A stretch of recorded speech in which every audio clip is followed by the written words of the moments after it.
আমি ব্যাংকে চাকরি করি, অনেকে বলেন ব্যাংকে চাকরি করার টাকা হালাল না, আমি আবার নামাজে পড়ি, আমার নামাজ কবুল হবে কিনা। আপনি যদি কোনো সুদী ব্যাংকে চাকরি করেন, সুদের সাথে সংশ্লিষ্ট হন, তাহলে আপনার উপার্জন হালাল হবে না। আর উপার্জন যদি হালাল না হয়, তাহলে সেক্ষেত্রে আপনার অন্য নফল আমল বা অন্য আমল এটা আপনার জান্নাতে যাওয়ার জন্য যথেষ্ট হবে না। জান্নাতে যেতে হলে আপনাকে অবশ্যই উপার্জন হালাল করতে হবে। লা ইয়াদখুলুল জান্নাতা জাসাদুন গুযিয়া বিল হারাম, এই রেওয়ায়েতটাই বিভিন্ন ভাষায় বিভিন্ন হাদিসে এসেছে। কোনটার ভাষ্যটা বিশুদ্ধ সূত্রে বর্ণিত হয়নি, তবে বিভিন্ন হাদিসের আলোকে এটা সুপ্রমাণিত যে শরীর হারাম দ্বারা গঠিত হয়েছে, যে গোশত হারাম দ্বারা গঠিত হয়েছে, সেটা জান্নাতে প্রবেশ করবে না। নবী সাল্লাল্লাহু আলাইহি ওয়াসাল্লাম পরিষ্কারভাবে বলেছেন, অনেক দূর থেকে একজন এসে কাবা তওয়াফ করে, দোয়া করে, আল্লাহর কাছে দুহাত তোলে, কাবা শরীফকে সামনে রেখে চোখের পানি ফেলে অনেক কষ্ট করে সফর করে আসে, কিন্তু তার দোয়া কবুল হয় না। কেন?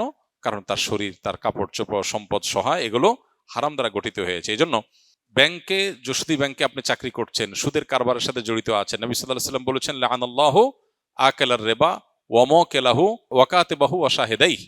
সুদের দাতা, সুদ গ্রহীতা, সুদের লেখক, সুদের সাক্ষী, সুদের সাথে সরাসরি সংশ্লিষ্ট যত মানুষ আছে, এই সবার উপর আল্লাহ তাআলার লানত বর্ষিত হয়।